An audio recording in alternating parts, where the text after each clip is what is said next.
حضرت عمرو بن عاص رضی اللہ عنہ کا ایک واقعہ، یہ فاتح مصر کہلاتے ہیں۔ ایک دن انہوں نے کہا کہ مجھے تعجب ہوتا ہے ان لوگوں پر کہ جن کی موت کا وقت قریب ہوتا ہے، جو مرنے والے ہوتے ہیں لیکن وہ اپنی موت کی کیفیت نہیں بتاتے ہیں۔ جب ان کی موت کا وقت آیا، عبداللہ ابن عباس رضی اللہ عنہ کے پاس پہنچ گئے اور کہا، اے جو ہے عمرو بن عاص، تم یہ کہا کرتے تھے کہ تعجب ہے ان لوگوں پر جو موت کے قریب ہوتے ہیں لیکن اپنی موت کے تعلق سے بتاتے نہیں ہیں، بیان نہیں کرتے ہیں، تذکرہ نہیں کرتے ہیں۔ تو کہا ہاں میں بتاتا ہوں میرے ساتھ کیا ہو رہا ہے۔ اس صحابی رسول کے اقوال سن لیجیے موت کے قریب کیا تھے۔ وہ کہتے ہیں کہ میں بتاتا ہوں تمہیں میرا کیا حال ہے، یوں لگتا ہے آسمان زمین پر گر پڑا ہے اور میں دونوں کے بیچ میں پسا جا رہا ہوں، رگڑا جا رہا ہوں، میں یہ تکلیف مجھے ہو رہی۔ تم مجھ سے پوچھتے ہو کہ کیا تکلیف ہے، تو سنو، لگتا ہے آسمان زمین پر گر پڑا ہے اور میں دونوں کے بیچ میں پسا چلا جا رہا ہوں، اور یوں لگتا ہے میرے پیٹ میں جو ہے کھجور کے کانٹے کسی نے بھر دیے، یہ تکلیف میں اندر محسوس کرتا ہوں۔ اور فرمایا یوں لگتا ہے میری گردن پہ کسی نے ایک بہت بڑا پہاڑ لا کے رکھ دیا ہے اور میری سانس سوئی کے ناکے اور اس کے سوراخ میں سے آئے ہو جا رہی ہے۔ یہ تذکرہ ہے ایک صحابی رسول کا کہ وہ کہتے ہیں یہ سختی مجھے لگتی ہے، پہاڑ جو ہے آسمان سے زمین پہ گر چکا ہے، ایک پہاڑ میری گردن پہ رکھا جا چکا ہے۔ اندازہ لگائی جب پہاڑ گردن پہ ہو سانس کیسے لے انسان، اور میرے پیٹ میں یوں لگتا ہے جیسے کھجور کے کانٹے بھر دیے گئے ہو، اور جو ہے میری کیفیت یہ ہے کہ میری سانس جو آتی جاتی ہے لگتا سوئی کے جو ناک کا اس کے سوراخ میں سے آ اور جا رہی ہے۔ یہ تکلیف ہے، یہ صحابی رسول کا قول ہے۔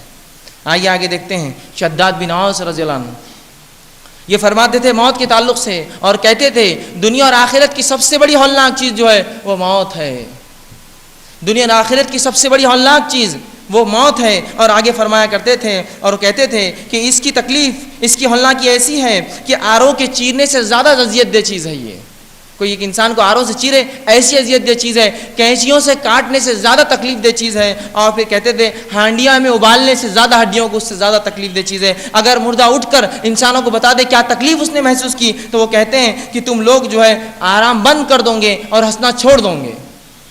یہ تکلیف اور یہ کیفیت، یہ حالات ایک شخص کی موت کے وقت ہوتی ہے، جس موت کو ہم نے یہ سمجھا کہ بہت دور ہے۔ یاد رکھیے یہ ایسی چیز ہے جو ہر بار آپ کے طاق میں ہے۔ لوگ کہتے ہیں موت کا کیا بھروسہ، میں الٹا کہتا ہوں، میں کہتا ہوں زندگی کا کیا بھروسہ، ہاتھ چھوڑ کر چلی جائے۔ موت تو وہ چیز ہے، پیدا ہوا تو مرنا ہی ہے، اس کا تو بھروسہ ہے۔ بھروسہ اس چیز کا نہیں ہے جو میرے پاس ابھی ہے، وہ ہے زندگی۔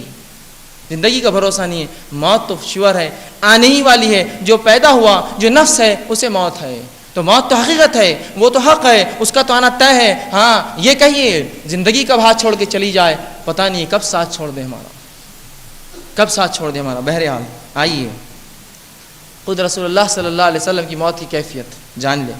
بخاری کی روایت ہے، دیگر کتب میں بھی یہ حدیثیں آتی ہیں، بہرحال تفصیلات کا موقع نہیں ہے، مختصر سا واقعہ رکھتے ہوئے آگے چلوں گا۔ رسول اللہ صلی اللہ علیہ وسلم کی موت کا واقعہ، ماں عائشہ رضی اللہ عنہا فرماتی ہے رسول اللہ صلی اللہ علیہ وسلم کی موت کی کیفیت اور جو مرض آپ کو ہوا، جس مرض میں آپ مبتلا ہوئے اور اسی مرض میں آپ کا انتقال ہوا، وہ فرماتی ہے رسول اللہ صلی اللہ علیہ وسلم کو جو تکلیف اور شدت تھی، آپ اس تکلیف اور شدت کو برداشت نہ کر سکتے، کبھی وضو کرتے، کبھی سر پر پانی ڈالتے، کبھی چہرے پر پانی مارتے، کبھی داڑھی کو پانی سے بھگاتے۔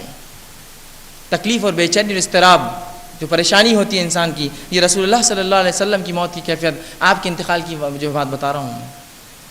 تو کہتے ہیں اس اضطراب میں تھے، اس پریشانی اور تکلیف میں تھے کہ آپ کبھی چہرے پر پانی ڈالتے اور کبھی اپنے داڑھی کو بھگاتے، کبھی چادر کو سر پر اوڑھ لیتے اور کبھی نیچے اتار دیتے۔